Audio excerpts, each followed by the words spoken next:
तो आज है ना, मुझे मेरा फेवरेट टॉपिक है डेस्टिनी। मतलब आप लोग को नहीं लगता कि सब कुछ तय है? अगर मैं शांति से अध्ययन करूं कि लाइफ में कब कहाँ क्यों कैसे कुछ हुआ या मेरे पास्ट में कैसे कैसे कोई घटना घटी, तो मुझे बड़ा स्ट्रांगली ऐसा लगता है कि सब कुछ इतना प्री प्लान्ड है। मतलब हम लोग सब एक वीडियो गेम जैसे हैं। वीडियो गेम के या एक सॉफ्टवेयर मान लो कि जिसके अंदर के हम पपेट्स हैं, हम प्लेयर्स हैं। और ये इस हद तक सब तय है कि तुम उसके बाहर का ना तो सोच सकते हो, ना तो कुछ कर सकते हो। तुम बस करते जाते हो। मतलब अगर तुम ड्राइव कर रहे हो तो किस सिग्नल पे जाके तुम रुकोगे, वहाँ पे तुम्हारे बाजू में आके कौन खड़ा रहेगा, बैठेगा, तुमसे कोई बात करेगा, नहीं करेगा, झगड़ा हो जाएगा, वो सब कुछ फिक्स होता है। ऐसा आपका मानना है या नहीं है? प्लीज मुझे बताना। क्योंकि मैंने एक थेरेपी की थी, don't go outside, go inside. और अपने आप को जानने की, पहचानने की, ऐसे ही मतलब सोलफुल जर्नी मुझे करनी थी। उस वक्त मैंने बहुत सारे कॉलम्स बनाए थे, बहुत सारे पोस्टर्स बनाए थे, जैसे weakness of life, problems of life, फिर surprises of life, shocks of life, miracles of life, ऐसे बहुत सारे कॉलम्स थे। मुझे ऐसा था कि प्रॉब्लम्स में तो भर ही जाएंगे, पर आपको जानकर हैरानी होगी कि प्रॉब्लम्स सिर्फ 4 ही थे मेरी लाइफ में, तब भी और अब भी। मतलब ये 3-4 साल पहले मैंने की थी ये थेरेपी, तब से मैं इसको फॉलो करने की थोड़ी कोशिश करता हूँ। पर तब भी 4 प्रॉब्लम्स थे, आज भी 4 ही प्रॉब्लम्स हैं। And I personally believe that कि हेल्थ, करियर एंड रिलेशनशिप्स, ये 3 ही मुद्दे हैं जिसके अंदर सब कवर हो जाता है। Health, not only you, but आप जिससे बेइंतहा मोहब्बत करते हैं, लगाव जिनसे होता है, उनकी हेल्थ भी अगर ठीक है या उनको कोई तकलीफ है तो फिर आप खुश नहीं रहोगे। So health yours and theirs. फिर करियर आपका और आपके प्रियजनों का, परिवार का, मतलब जिसमें पैसा वैसा ग्रोथ वो सब आ जाता है। और relationships, not only love life but friends, families, अड़ोस पड़ोस, कोई भी हो। तो सारे प्रॉब्लम इर्द गिर्द इतने के ही घूमते रहते हैं जो हमने अमूमन देखा है। सो प्रॉब्लम्स वाला सेक्शन खत्म हो गया। फिर मैंने जब स्ट्रेंथ ऑफ मानस, वीकनेस ऑफ मानस, ऐसे ऐसे भी बहुत सारे कॉलम्स बनाए थे, लेकिन फिर मैं चला गया मिरेकल्स ऑफ लाइफ के ऊपर। फिर मैं लिखता गया, लिखता गया, लिखता गया, लिखता गया, लिखता गया, जो जो मुझे याद आया बचपन से, जब से थोड़ा बहुत होश संभाला कि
लेकिन अगर आप, अब मैं ये भी सवाल पूछ सकता हूँ आपसे कि अगर सब कुछ डेस्टिनी है तो फ्री विल जैसी कोई चीज़ ही नहीं है, इच्छा शक्ति, फिर हम मेहनत क्यों कर रहे हैं? फिर तो हमें मेहनत करना ही नहीं चाहिए फिर तो, है ना? पर ऐसा नहीं है। डेस्टिनी अपना रोल डेफिनेटली करती है, बट फ्री विल जैसा मुझे पर्सनली ऐसा लगता है कि अगर हम डेस्टिनी को ही सब मान लेंगे तो फिर तो कानून किसी को सज़ा ही नहीं दे पाएगा। वो तो बोलेगा गुनहगार के मैंने थोड़ी ना खून किया है, मुझसे तो करवाया है, मेरे डेस्टिनी में था इसका खून करना। मैंने कोई गुनाह किया ही नहीं। कोई चोरी करने वाला यही बोलेगा कि अरे मैंने चोरी थोड़ी की है, मुझे तो मेरे डेस्टिनी में था चोरी करना। फिर उसे क्या कहेंगे? सो वहाँ पे हम इल्ज़ाम किस पे डालते हैं? मुजरिम पे, जिसने गुनाह किया, चोरी की, खून किया, जो भी किया समथिंग। तो अगर वहाँ हम डाल रहे हैं, तो ऐसी बहुत सारी चीज़ें हैं जिसे हम ये कह सकते हैं ये हमने किया। पर अगर उसको वापस ब्रॉडर वे में या ब्रॉडर स्केल में देखेंगे तो वो भी घूम फिर के वही होगा कि उससे तुम्हारी लाइफ का एक टर्न लिखा होगा, इस वजह से तुमसे ये हुआ और तुमने ये किया और उसके बाद तुम्हारी लाइफ कहीं और टर्निंग पॉइंट लेकर आगे बढ़ गई। सो डेस्टिनी का अपना खेल तो है, क्योंकि आप खुद सोचो, एक चीज आपने कभी नोट की है? मन की इच्छा, हमें ऑलवेज सुकून मन की इच्छा पे ही मिलता है ना, हमने ये तो सुना ही है, राइट? एक सेकेंड, गला थोड़ा खराब है, सॉरी। आप भी खाओ पियो, हम लोग ऐसे भी गुफ्तगू ही कर रहे हैं ना। तो हाँ, मन, तो मन की इच्छा अगर आप देखो तो मैंने एक बहुत अच्छे फिलोसोफर भी हैं, टीचर भी हैं, जो आजकल बहुत अच्छा उनका ना उनके उन्होंने बहुत अच्छी-अच्छी किताबें पढ़ी हैं, तो उनका नॉलेज बहुत अच्छा है, तो मैं उनको बहुत एडमायर करता हूँ। एक हैं डॉक्टर विकास दिव्यकीर्ति सर और एक हैं सलीम खान साहब, सलमान खान सर के फादर। ये दोनों को मैं बहुत एडमायर करता हूँ। कहीं न कहीं मैं इनकी बातें, इनके एक्सपीरियंस को कनेक्ट भी कर जाता हूँ। एंड तो विकास दिव्यकीर्ति सर ने एक बहुत अच्छी बात कही थी कि इंसान वो जो चाहता है वो कर तो सकता है, पर वो चाह के भी वो चाह नहीं सकता कि वो क्या चाहे। कंफ्यूजिंग है ना? फिर से एक बार बोलता हूँ कि इंसान जो चाहता है वो कर सकता है, ठीक है? वो है, लेकिन वो क्या चाहेगा ये वो नहीं चाह सकता। आपके मन में अभी क्या इच्छा आएंगी ये आपके कंट्रोल में नहीं है। तो इज इट डेस्टिनी और समथिंग एल्स? मतलब कई बार ऐसा होता है कि मेरे मन में ऐसी इच्छा होती है कि अब अभी मुझे आइसक्रीम खाना है, अब suddenly out of the box, क्यों पता नहीं, पर वो इतनी ऐसी तलब होती है कि मुझे ऐसा लगता है कि चलो मुझे आइसक्रीम खाने जाना ही है, फिर मैं आइसक्रीम खाने के लिए निकलता हूँ, फिर मैं खाता हूँ, दूसरे दिन मुझे टॉन्सिल्स हो जाते हैं, फिर मैं बीमार पड़ जाता हूँ या फिर डॉक्टर के पास जाना पड़ता है और 2-3 दिन का ये पूरा प्रोसेस होता है जहाँ पे मुझे तकलीफ़ें झेलनी पड़ती है, आराम करना पड़ता है, समथिंग समथिंग लाइक दैट। अब कहीं ऐसा तो नहीं है कि आप के मन में वो इच्छा इसलिए आई क्योंकि आपको बीमार पड़ना था, मतलब आपकी किस्मत में बीमार पड़ना लिखा था और साथ-साथ डॉक्टर की फ़ीस, डॉक्टर की इनकम, मतलब जो वो कमाई लिखी थी, वो आपसे लिखी थी, इसलिए आपका वहाँ जाना ज़रूरी था। उसके बाद मेडिकल स्टोर में आप गए दवाई लेने के लिए, तो मेडिकल स्टोर के वहाँ की कमाई भी आपसे होना लिखा हुआ था किस्मत में। इस वजह से आपके मन में इच्छा हुई, आपने आइसक्रीम खाई, आप जब टॉन्सिल्स हुए, आप बीमार पड़े, आप डॉक्टर के पास गए, वहाँ से आप गए मेडिकल स्टोर में। तो ये कितना प्लान था सब कुछ। क्योंकि सडनली क्यों इच्छा हुई? तो ऐसी बहुत बार आप खुद नोट कीजिएगा कि ऐसी बहुत सारी इच्छाएं होगी जो कहीं ना कहीं आपको बाद में पछतावा देगी या फिर आपको किसी पॉजिटिव सरप्राइज की तरफ भी ले जाएगी। मतलब इट्स लाइक सांप सीढ़ी के खेल में कुछ इच्छाएं तुम्हें सांप के मुंह में ले जाएगी और कुछ इच्छाएं तुम्हें सीढ़ी देगी। तो वो हमें नहीं पता है कि what is going to work, but हम तुक्का लड़ाते हैं। हर फील्ड में आप देखो तुक्का लड़ाते हैं। एक पॉइंट के बाद अगर एक क्रिकेटर है वो बैटिंग कर रहा है तो वो ये तुक्का ही लगाएगा ना कि अब ये बॉलर ये बॉल डालेगा। अगर आपका प्रेडिक्शन सही हो गया that means destiny wanted you to win in this decision. But अगर आपका तुक्का गलत हो गया तो कहीं ना कहीं आपका आउट होना लिखा था और उसका सक्सेसफुल होना लिखा था। तो इट इज़ लाइक बटा हुआ है ना सब कुछ। सो ये मन की इच्छा इज़ वेरी स्ट्रॉन्ग टॉपिक, क्योंकि अगर तुम चाह नहीं सकते कि तुम क्या चाहो तो फिर तो ये प्रूव हो गया ना कि तुम्हें वही है जो तुम्हें तुम्हारे लाइफ की जर्नी की तरफ आगे लेके जाता है। मेरा मन नहीं लग रहा है इस ऑफिस में, मुझे कहीं और जाना चाहिए, तो वो लिखा हुआ होगा तभी जाओगे ना। And we all are interconnected. मजे की बात ये है कि इट्स नॉट दैट कि समथिंग एक ही जन की डेस्टिनी लिखी हुई है, इट्स एवरीथिंग कनेक्टेड ना। मतलब अगर मुझे ऐसा है कि मुझे बहुत बड़ा आलीशान घर बनाना है किसी बड़े से बिल्डर के वहाँ पे, पर उसकी किस्मत में मेरी थ्रू कमाई लिखी होनी चाहिए ना, तब जाके मैं वो घर खरीदूंगा। सेम गोज विथ अगर मैं किसी प्रोडक्शन हाउस में एक्टिंग करना चाह रहा हूँ या किसी फिल्म में, अगर मैं यशराज फिल्म्स में एक्टिंग करना चाह रहा हूँ लेकिन यशराज फिल्म्स के अकाउंट्स में से मेरे नाम के पैसे कभी लिखे ही नहीं है, तो मुझे वहाँ पे काम कभी मिलेगा ही नहीं। काम मिलेगा तो पैसे नहीं मिलेंगे। ऐसा इस टाइप का कुछ ना कुछ सेट होगा। They are very good and I really admire them and it's a dream to work with Yash Raj films and पता नहीं कब पूरा होगा, बट खैर ये अभी तो नहीं, हम तो बातें करने आए हैं तो डेस्टिनी के ऊपर। तो एक बहुत अच्छा मैसेज मैंने पढ़ा था, मैं आपको बताता हूँ कि एक इंसान था जो बहुत पंचुअल था अपने रूटीन को लेकर। मतलब यूँ समझ लो ईयर्स, सालों से उसका इतना फिक्स था कि सुबह उठता था, मतलब अलार्म बजेगा सर फॉर एग्जांपल 7 बजे उठेगा, तो इतना फिक्स था कि 7:10 तक उसका ब्रश हो जाना चाहिए, तो ब्रश वो सब हो जाएगा। 7:30 वो चाय पिएगा, 7:40 को उसका न्यूज़पेपर खुलेगा, वो न्यूज़पेपर पढ़ेगा। एक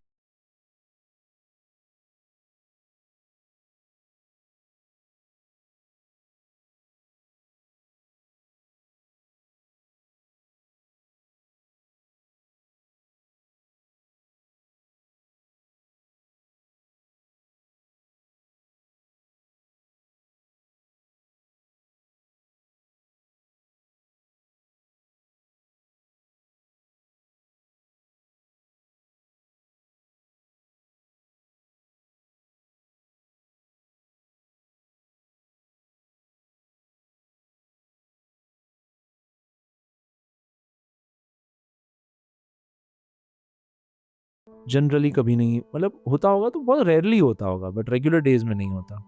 तो वहाँ वो डिस्टर्ब हो गया। उसके बाद न्यूज़पेपर देखने गया तो न्यूज़पेपर आया नहीं था, तो वहाँ उसका दिमाग ख़राब हो गया। ऐसे प्रेशर्स में उसको बॉडी का प्रेशर नहीं आया, तो और दिमाग ख़राब हो गया। इसे करते करते जैसे तैसे करके वो रेडी हुआ, मूड ख़राब के साल आज का दिन ही ख़राब है। रेडी हुआ, रेडी होके नीचे मतलब कार निकालने गया जहाँ से ऑफिस जाने के लिए, देखा तो टायर पंचर। तो वो समझ नहीं पाए कि बॉस यार आज कितना वाहियात दिन है यार मेरी लाइफ का, कि सब कुछ गलत ही हो रहा है, समझ ही नहीं पा रहा था। एंड फिर वो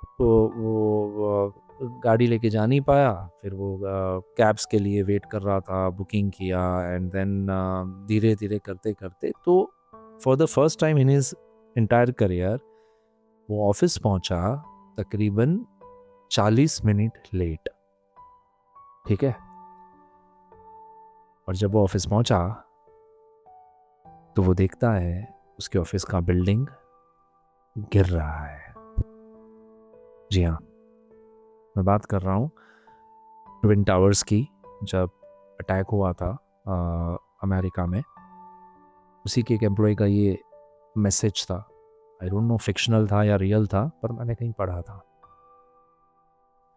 मॉरल ऑफ द स्टोरी ये था कि उसने जब तक सब कुछ प्लान किया था तब तक सब सही जा रहा था, बट ये प्लान भगवान का था उसको बचाने का।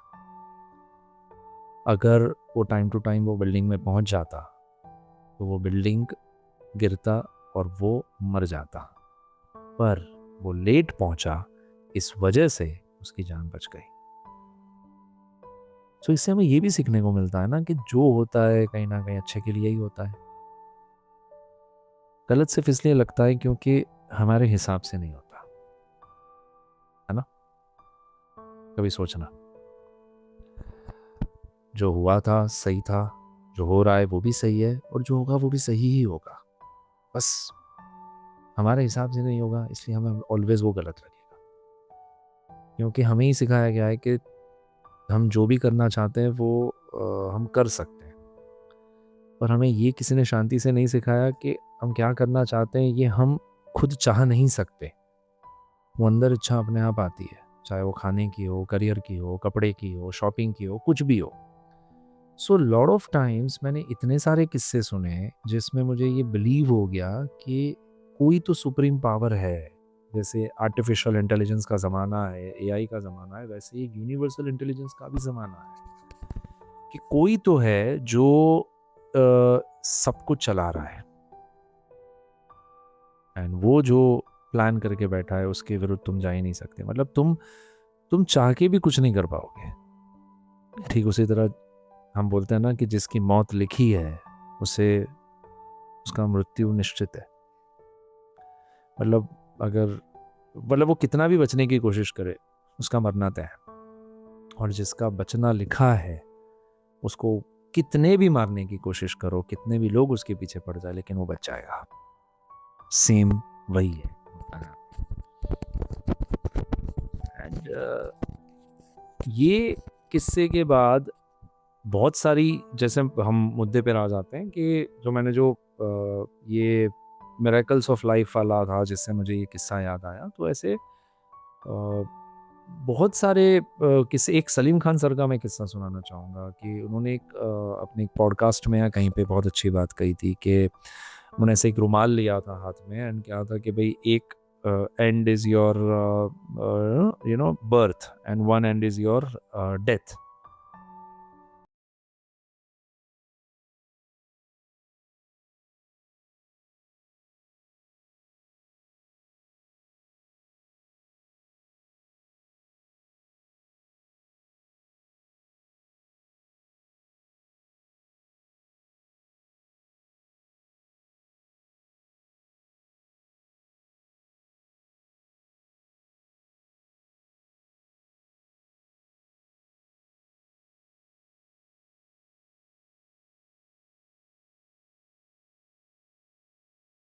भी आगे बढ़ जाएं, साइंस वाइज कितने भी आगे बढ़ जाए, बट आज भी हमारी हैसियत, हमारी औकात इतनी भी नहीं है कि हम हमारे अर्थ के आगे ये 2-4 प्लैनेट्स तक हम ठीक है पहुंच गए, पर ब्रह्मांड को कुछ जान पाए।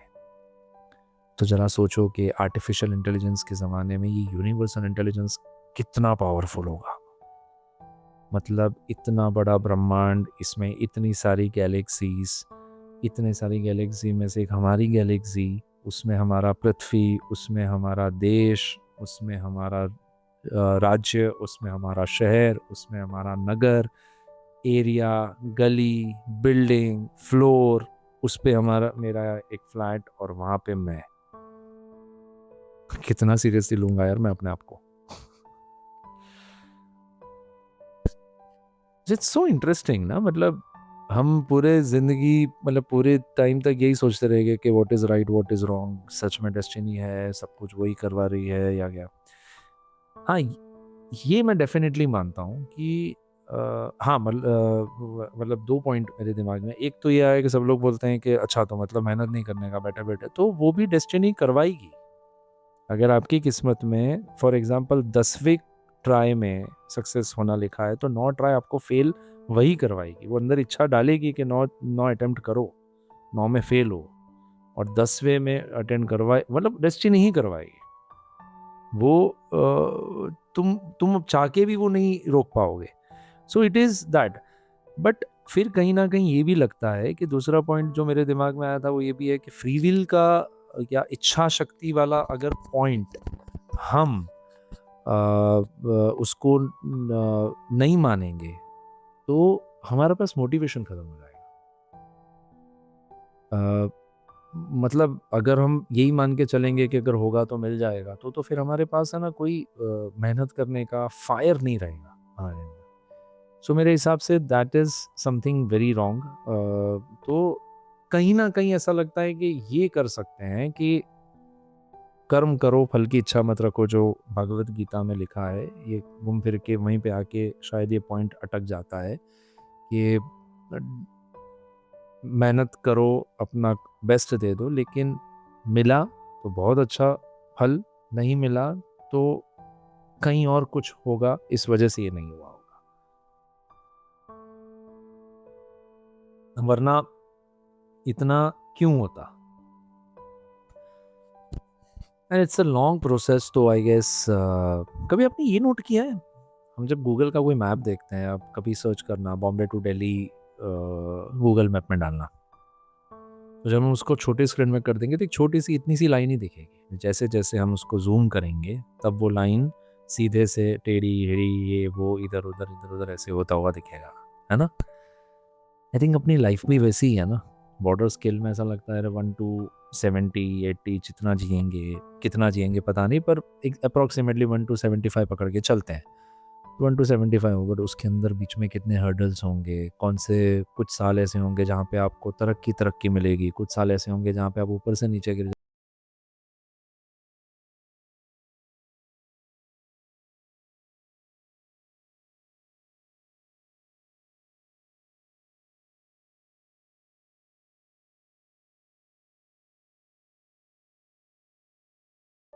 डेस्टिनी बदल जाएगी या नहीं। मतलब मैं पर्सनली ऐसा मानता हूँ कि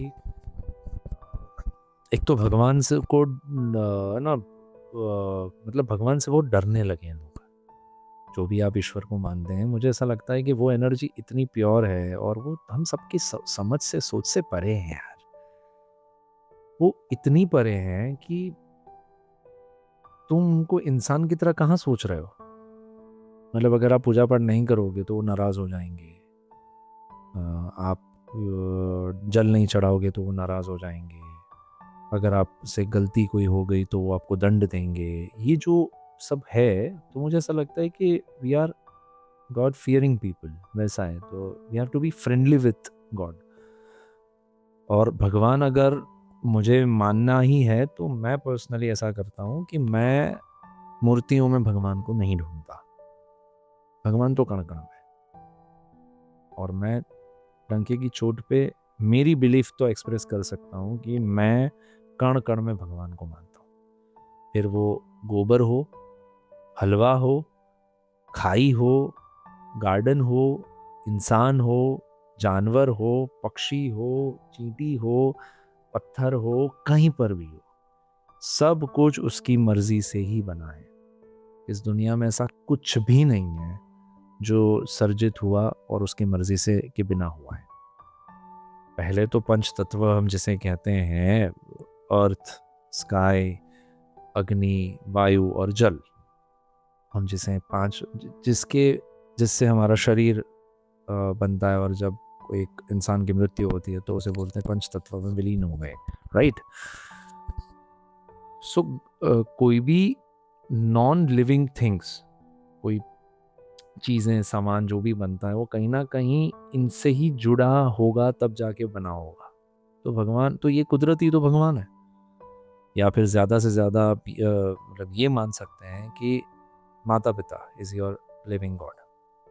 क्योंकि अल्टीमेटली तुम आए हो वहीं से, उनके थ्रू ही आए हो इस दुनिया में। तो उनसे ज़्यादा बड़ा भगवान जिनको तुम देख पाओ वो कोई नहीं हो सकता इस पृथ्वी के अंदर। बाकी सब कल्पना है, काल्पनिक है। कि भगवान माइथोलॉजी को हम क्यों बोलते हैं, भगवान की कहानियों को माइथोलॉजी। माइथ मतलब क्या? मिथ, मतलब एक मिथ है कि ऐसा है, एक कल्पना है हमारी। तो अब ये अगर ज़्यादा से ज़्यादा करना है तो माता पिता को, मतलब हालांकि मैं पर्सनली उनमें ही भगवान देखता हूँ। मैं पर्सनली अब मंदिर नहीं जाता, पहले जाता था, पर कहीं ना कहीं मुझे रियलाइज़ ऐसा हो गया कि यार अगर मैं कुछ अच्छा काम नहीं कर पा रहा हूँ तो मेरा मंदिर जाना व्यर्थ है।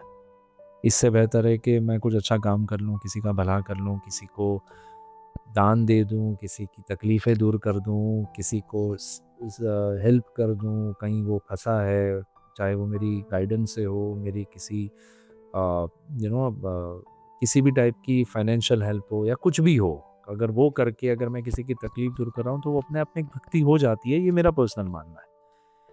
आपका क्या लगता है? आपको क्या लगता है? मुझे प्लीज़ बताइएगा कि मैं कहाँ गलत जा रहा हूँ, कहीं थॉट मुझसे भी शेयर कीजिएगा। क्योंकि मैं ये चैनल के बारे में जब मैंने सोचा और मैं जब ये बातें कर रहा हूँ ना, तो कोई स्क्रिप्ट नहीं है। मैं जो भी फ़ील कर रहा हूँ ना, वो मैं बस आपके सामने एक्सप्रेस कर रहा हूँ कि बस आप तक मैं अपने दिल की बात पहुँचाऊँ, इसीलिए मैंने आत्मा से जुड़ा हुआ ही नाम रखा है इस चैनल का, ताकि ये मेरी आत्मा जो फ़ील करती है मैं आपसे वो कर रहा हूँ। हो सकता है आप सहमत हो सकता है आप ना हो, तो वो भी एक बहुत एक्सेप्टेबल है। पर आप नो फ़िल्टर में बताइएगा, अगर आपको कहीं कुछ ऐसा लग रहा है।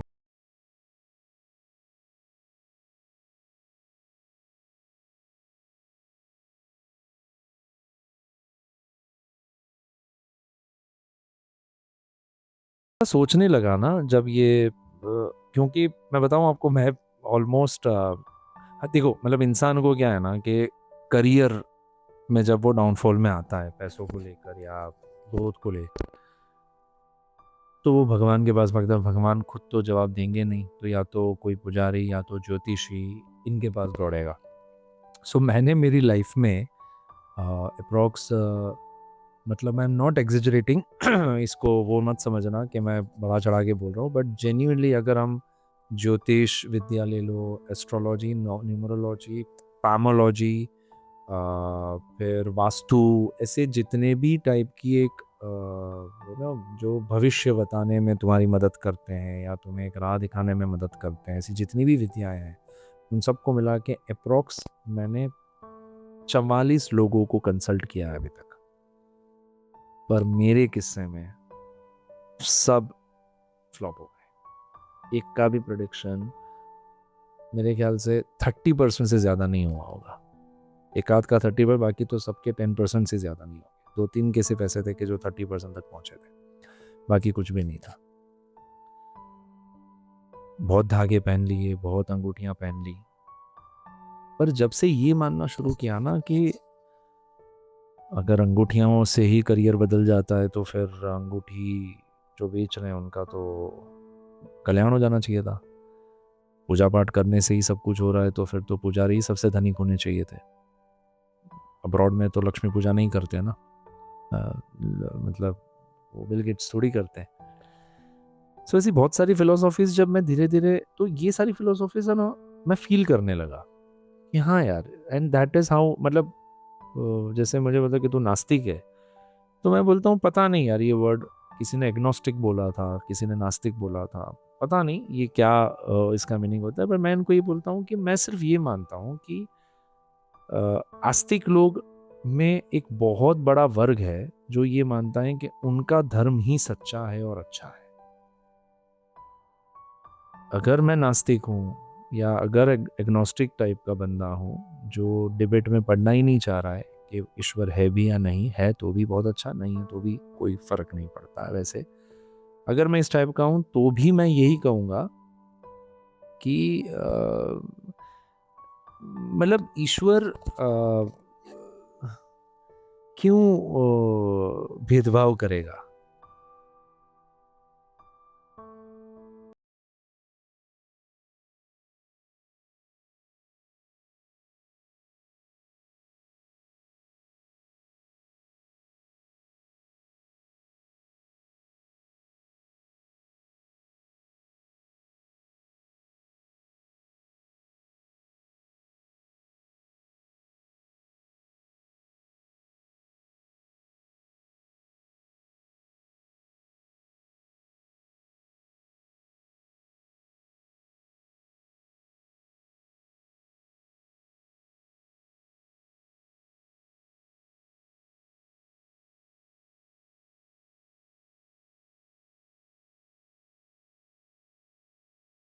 तो एक छोटा-सा बच्चा 5 साल का या 5 महीने का बेचारा ज़िंदगी और मौत के बीच में लड़ रहा है, जूझ रहा है। अब उसके कौन से ऐसे कर्म होंगे कि उसको ये सज़ा मिल रही है? But no idea. कैलकुलेशंस हमें समझ ही नहीं आएँगे, कभी नहीं आएँगे। हम कितनी भी कोशिश कर लें, पर वो कभी क हम पहुँच ही नहीं पाएँगे वो कैलकुलेशंस तक। सो ऐसी बहुत सारी थॉट्स मेरे दिमाग में चलती रहती है। सो अब फॉर्च्यूनेटली या अनफॉर्च्यूनेटली मेरे पास इनफ टाइम होता है कि क्योंकि मैं अकेला रहता हूँ, तो मैं फैमिली से दूर रहता हूँ, तो मी टाइम में मैं बहुत कुछ सोच सकता हूँ और वो सोचने के वक्त ये बहुत सारी चीज़ें मेरे दिमाग में चलती रहती है। डेस्टिनी, भगवान कैसे होंगे, ये वो। हालाँकि मुझे कोई बहुत सारे पज़ल सॉल्व नहीं करना है, मुझे कुछ डेस्परेटली जानना नहीं है या कुछ देख के नहीं जाना, मुझे सिर्फ़ अच्छे से जीना है। और अच्छे से जीने के लिए जब मैंने ये बिलीव्स हटा दी ना थोड़ी, ये अंगूठियाँ और धागे और पूजा-पाठ या ये सब, क्योंकि मैंने यज्ञ, पूजाएँ, बाधाएँ हटाने के लिए वो बोले काल सर्प योग है, इसकी पूजा करो। किसी ने कहा पितृदोष है, उसकी पूजा करो। तो सब कर लिया। मतलब मैंने नमाज़ भी पढ़ी, मैंने कैंडल्स भी जलाई। माउंट मैरी करके फ़ेमस जगह है बांद्रा में, वहाँ पे। मैंने सिद्धिविनायक में मंगला आरती भी की। शिरडी साईं बाबा के वहाँ पे जाके भी मैंने जाके आया मैं। तो ऐसे बहुत तीर्थ स्थानों पर मैं पहले जाता था, लेकिन मुझे ऐसा लगता था उससे ज़्यादा सुकून मुझे तब मिलने लगा जब मैंने दुनिया में हर किसी को एक्सेप्ट करना शुरू कर दिया, हर सिचुएशन को एक्सेप्ट करना शुरू कर दिया। कि जो हो रहा है कहीं न कहीं वो प्लान्ड है, इसलिए हो रहा है। तुम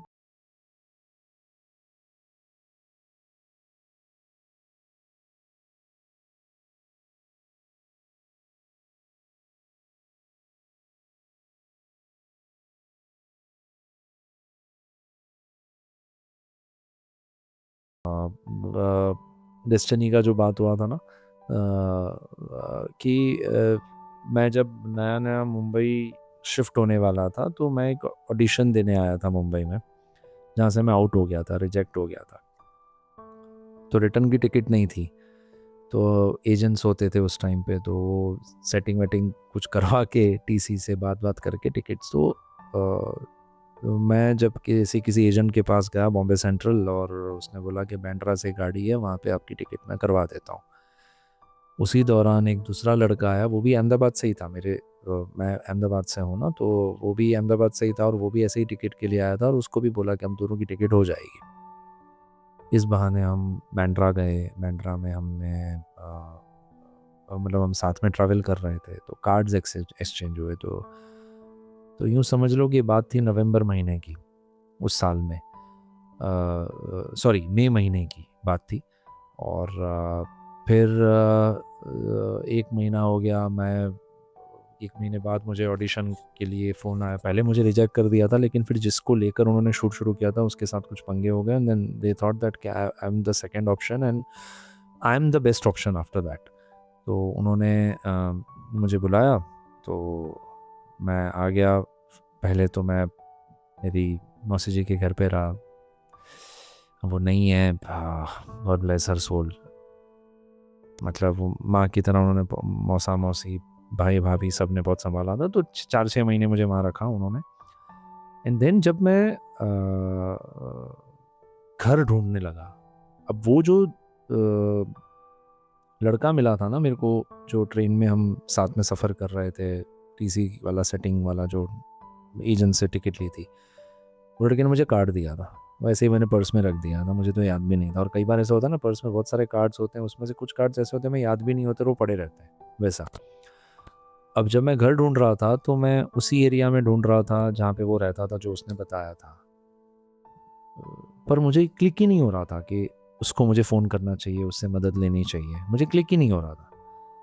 किसी वजह से मेरा पर्स का कहीं रखना, पर्स का नीचे गिर जाना और वही कार्ड का बाहर आना, और अचानक से मेरा ध्यान होना कि अरे अरे, ये तो वही है जो मुझे वहाँ उस टाइम मिला था यार। वो भी तो बोरीवली में ही रहता था, तो मैं उससे पूछ लेता हूँ। मैंने उसको फ़ोन किया। मैंने फ़ोन किया तो मैंने कहा यार ऐसा ऐसा है, घर ढूंढ रहा हूँ। तो बोले क्या बात कर रहा है, मैं आज ही घर खाली कर रहा हूँ। मतलब जस्ट इमेजिन, वो उसी दिन घर खाली कर रहा था, तो मुझे बोलता है देखो तेरे ब्रोकरेज बच जाएगा, तू यहीं पे शिफ्ट हो जा, अंकल आंटी बड़े अच्छे हैं, ओनर जो हैं बाजू में ही रहते हैं, and it's a good area, तो तेरे लिए बेनिफिट भी हो जाएगा। मैंने बेड, ये टेबल ऐसा सब खरीद के रखा है, if you want then I can sell it to you only. मैं तो वैसे भी बेचने वाला था, तो तुम आधे भाव में तुम खरीद लो, वैसा तो मेरे लिए अच्छा। And I shifted to that house and I stayed there for 3 years almost in the initial stage of my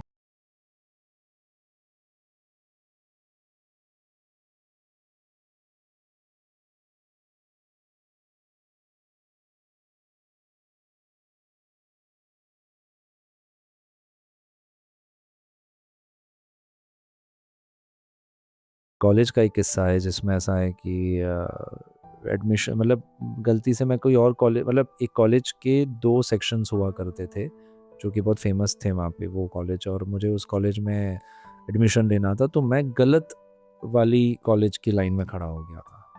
मतलब एक ही कॉलेज के 2 पोर्शन होते हैं, 1 और 2, सो मैं 2 में लाइन में लग गया, मुझे लगा वो 1 की लाइन है वैसा।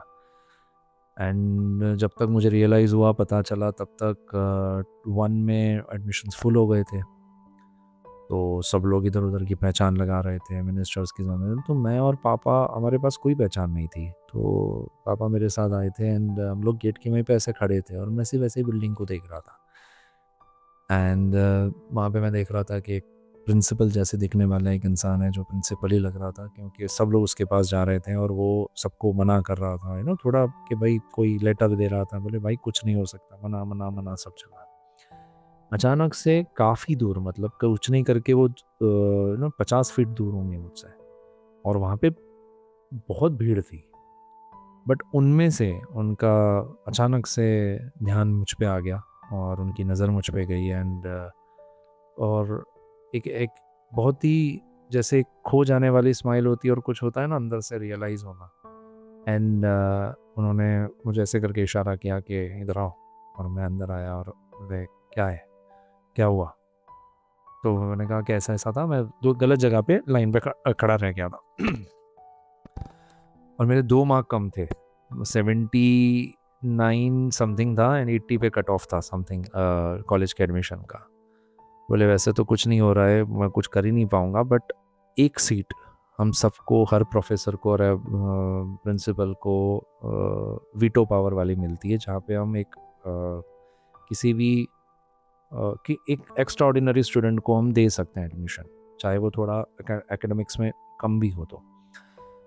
सो जस्ट इमेजिन, उन्होंने मेरी आंखों में देखकर मुझे ये बोला कि पता नहीं क्यों पर मुझे ऐसा लग रहा है कि तू मेरी कॉलेज का नाम बहुत रोशन करेगा, पता नहीं क्यों। तो मैं, मेरा जो एक सीट जो मुझे मिला है ना, मैं वो सीट मैं तुम्हें देता हूँ, एंड दैट्स हाउ मुझे वो कॉलेज में एडमिशन मिला। कॉलेज में एडमिशन मिला तब तक ना तो कभी एक्टर बनना था, ना तो कभी मॉडल बनना था, या कुछ नहीं पता था क्या होता है क्या नहीं। पढ़ाकू लड़का, सिंपल सा सीधा साधा लड़का, मतलब मम्मा का पल्लू पकड़ के बैठने वाला लड़का, मम्माज बॉय, आज्ञाकारी बेटा घर का, इस तरह का बंदा था। लेकिन फिर कॉलेज गए वो कॉलेज काफ़ी हैपनिंग थी, जैसे हम स्टूडेंट ऑफ द ईयर उन सब कॉलेज देखते हैं ना, कि एक हैपनिंग कॉलेज जहाँ पे एक्टिविटीज़, फैशन शोज़, डांस, ये वो सब होता है। धीरे धीरे मैं थोड़ा खुला। फिर एक प्रोफेसर थे प्रियंका मैम करके, प्रियंका पटेल करके थे वो, जो अभी अभी तो यूएस में एंड सेकंड थे कृति परितोष, वो अभी भी है वहीं पे कॉलेज में। So I am talking about SM Patel institute of commerce, जो कि अहमदाबाद में है ये कॉलेज। तो ये दोनों प्रोफेसर्स के का ध्यान मुझ पर पड़ा, एंड देन दैट्स हाउ मुझे पहली बार मैं स्टेज पर चढ़ा। तो पहले पर्सनालिटी कॉन्टेस्ट हुआ, फिर बाद में एक कंपटीशन था ड्रामा का जिसमें एक्टिंग करनी थी, एक था फैशन शो जिसमें मॉडल बन के वॉक करना था। ये सारी प्रोसेस जब अच्छे से हुई, उसके बाद एक रियलिटी शो का ऐड देखा मैंने, जैसे इंडियन आइडल करके रियलिटी शो था, उसके उस समय बना था सिने स्टार्स की खोज करके। So that was the first reality show जिसको बहुत तवज्जो मिला था, और उसकी हेडलाइन ही ऐसी थी कि क्या आप प्रीति जिंटा, सनी देओल, सलमान खान इनके साथ काम करना चाहते हैं, इनके जैसा बनना चाहते हैं, तो फॉर्म भरिए और यहाँ पे ऑडिशन दीजिए, अगला ब्रेक आपको मिलेगा। तो मैं अहमदाबाद में लाइन में खड़ा हो गया, 3,000 लोगों की लाइन थी, बट लकीली मैं बहुत जल्दी चला गया था, इसलिए मेरा नंबर कुछ 50वां 60वां ही था। और वहाँ से भी पहले मुझे रिजेक्ट किया, लेकिन समहाउ वहाँ पे मुझे बुलाया गया, इवेंट हुई, शो हुआ, एंड मैं वो भी जीत गया। तो कॉलेज ने बहुत सारा टर्निंग पॉइंट ये आया। तो जब मैं मिरेकल्स ऑफ लाइफ लिख रहा था तो उसमें ये भी चीज़ें थी, चाहे वो जापान जो मुझे रेलवे ट्रेन मतलब ट्रेन में मिला था, जो प्लेटफॉर्म पे मिला था, उसका मुझे उसके घर में शिफ्ट होना हो, कॉलेज का एडमिशन हो, so there are lot of चीज़ें। इवन मैं यूएस मतलब मैं जितना इंडिया नहीं घूमा उससे ज़्यादा यूएस घूमा हूँ। सो व्हेन आई वाज 2021 मैं यूएस गया था, और मैं वहाँ पे 39 सिटीज़ ट्रैवल कर चुका हूँ, और 25 स्टेट्स कवर अप कर लिए थे मैंने by road, east west north south पूरा, एंड सब देख लिया था। ऐसा था कि अब जैसे अगर कोई मुझे बोलता है कि यूएस में तुमने लास वेगास देखा, नहीं देखा, तो सब देख चुका हूँ मैं, ये है। एंड वो भी एक डेस्टिनी था, एंड मुझे इतना हल्का फील हो रहा है आप लोगों से बातें करके, लाइट फील हो रहा है, मुझे ऐसा लग रहा है कि कितना सुकून मिल रहा है। नोबडी इज़ गोइंग टू जज me and something like that. हालांकि करे तो भी कोई प्रॉब्लम नहीं है, मुझे कोई फ़र्क नहीं पड़ता है, ट्रस्ट मी। मैं अभी वो ज़रूर, मुझे इतना जल्दी कोई पोक भी नहीं कर सकता। जैसे अगर कोई मुझे गाली देता है तो मैं बोलता हूँ मैं ले नहीं रहा हूँ तेरी गाली, तू दे रहा है पर मैं ले नहीं रहा हूँ, तो वहीं पे वो कट ऑफ हो जाता है सब कुछ। सो ऐसी बहुत सारी फिलोसॉफीज़ है जहाँ पे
मैं किसी तरफ डाइवर्ट ही नहीं हुआ कभी भी वो चीज़ में।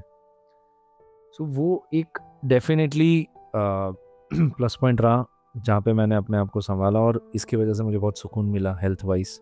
कुछ लोग बोलते हैं ना गम भुलाने के लिए हम दारू पीते हैं, अरे तो ये सब समझ नहीं आता मुझे। ये तो ठंडा हो गया।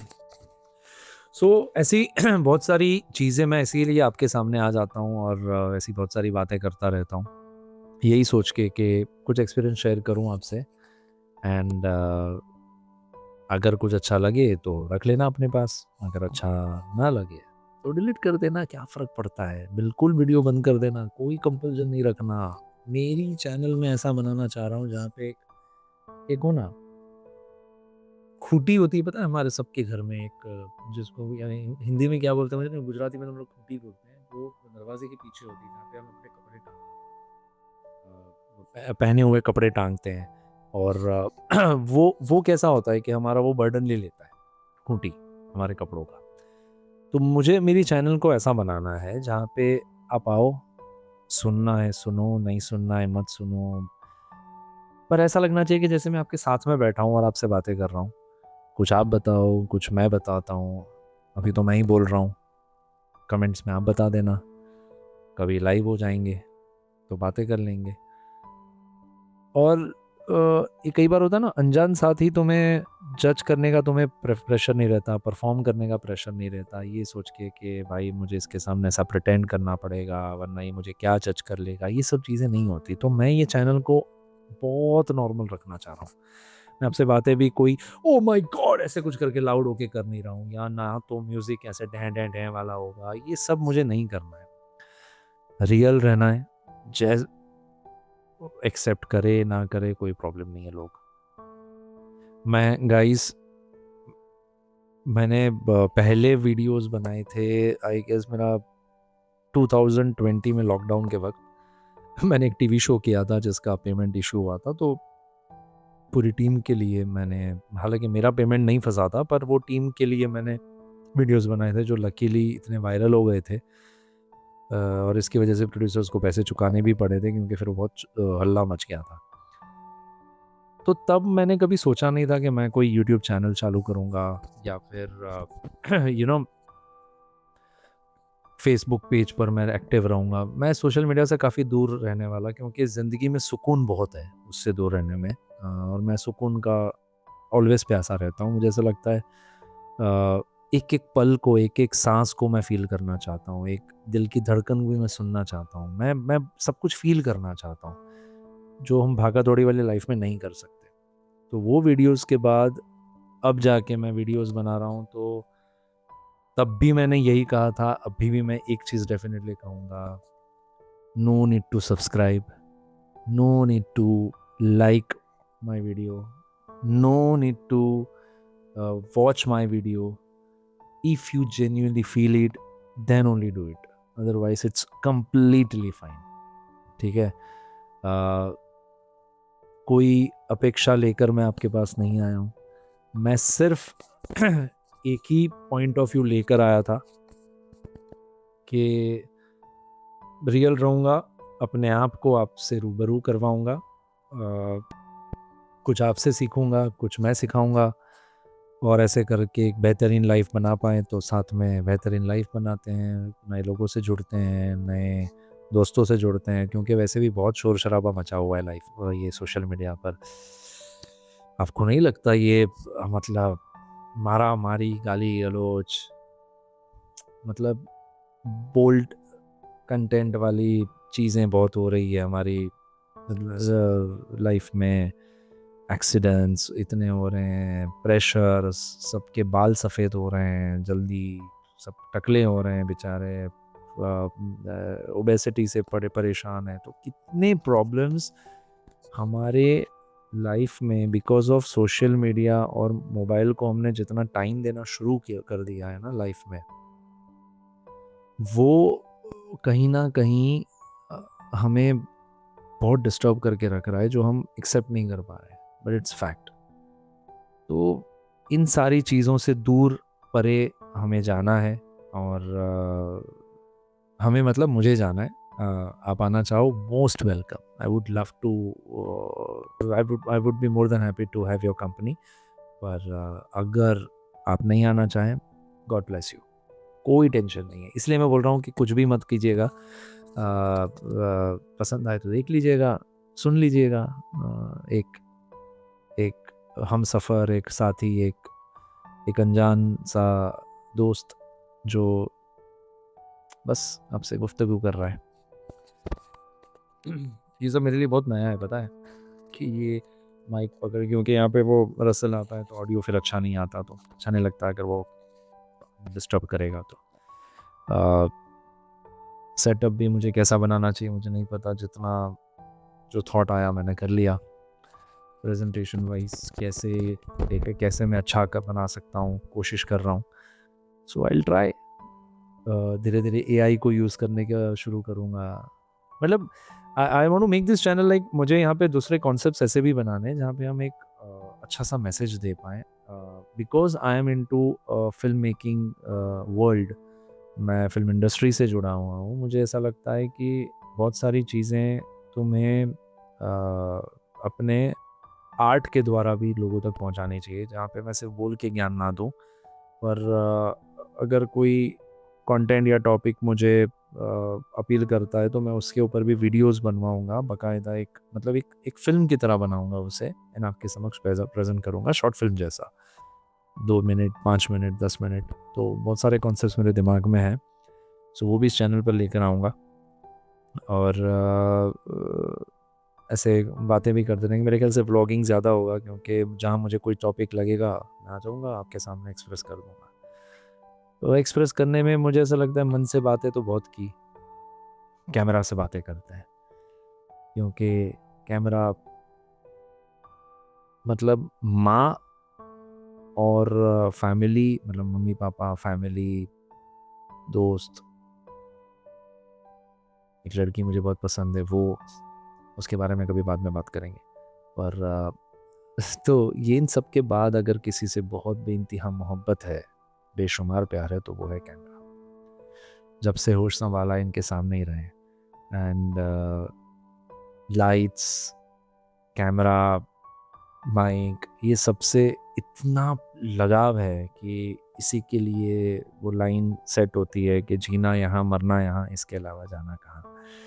And that's how I try कि मैं अपनी ज़िंदगी की आखिरी सांस तक काम करता रहूं, कैमरा के सामने रहूं और लोगों से जुड़ता रहूं। और ये भी डेफिनेटली मैं थैंक्स कहना चाहूँगा कि जितने भी लोगों ने मुझे पसंद किया है मेरे कोई ना कोई किरदार में या शो में, उनको भी बहुत बहुत मतलब नतमस्तक प्रणाम और उनका धन्यवाद। आपने पसंद नहीं किया होता तो मेरा इतना लंबा करियर एक्टिंग वाइज होता नहीं, जो अभी भी चल ही रहा है। सो जल्दी आप अच्छे अच्छे प्रोजेक्ट्स में और भी देखोगे मुझे तो। लेकिन बीच बीच में मैं शुक्रिया अदा करना चाहूँगा एंड वो ग्रैटिट्यूड मुझे फुल है कि ऊपर वाले ने क्योंकि कभी मुंबई आने का, जैसे मैंने अगेन वो डेस्टिनी वाली बात थी, तो वो वैसी थी कि भाई मुंबई आने का कभी सोचा नहीं, कभी ऐसा प्लान नहीं था कि I want to be an actor. वो कॉलेज में हुआ, उसके बाद धीरे धीरे बीच में एक फेज़ ऐसा भी आया था जहाँ पे मैं because my papa was working in State Bank of India, so we don't have any business background. तो उनका ऐसा था कि पढ़ाई तो कंप्लीट करनी पड़ेगी, तो मैंने मास्टर्स कंप्लीट किया एंड साइमल्टेनियसली मैं यूपीएससी की तैयारी करने लगा था। मुझे वो बहुत अपील करता था, इंडियन फॉरेन सर्विसेज, तो I wanted to go in IFS. पर डेस्टिनी चाहती थी कि मैं कहीं एक्टिंग फील्ड में ही आऊँ शायद, इसीलिए सब कुछ अपने आप होता गया।